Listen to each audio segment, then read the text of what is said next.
మనకు తెలుసు. ఒకవైపు మత్తయి సువార్త 11:17 the kingdom of God is taken by the violence, through violence by the violent people. దేవుని రాజ్య బలత్కారుల చేత బలవంతముగా పట్టబడుచున్నది. సాతాను యవ్వన విరిగిదాన్ని గర్జించు సింహం వలె వెలుగుచూ తిరుగుచున్నాడు. మత రాజకీయం ద్వారా కానీ, కుటుంబం ద్వారా కానీ, ఏదో రీతిగా వారి ఎజెండా అది. సో దేవుడు మనకి కూడా ఒక ఎజెండా ఇచ్చాడు.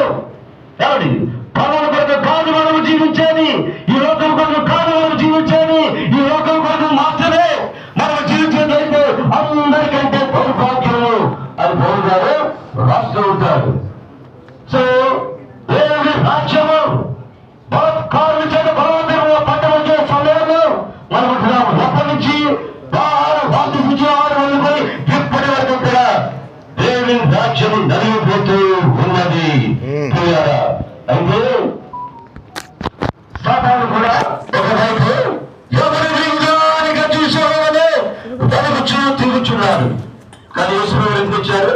నశించే దాని వెనక రక్షించినట్టు మంచి కుమారుని లోకంలోనికి వచ్చారు. వారు నాశనం చేయడానికి యేసుప్రభువు చేయవలసి చేసి వెళ్ళిపోయారు.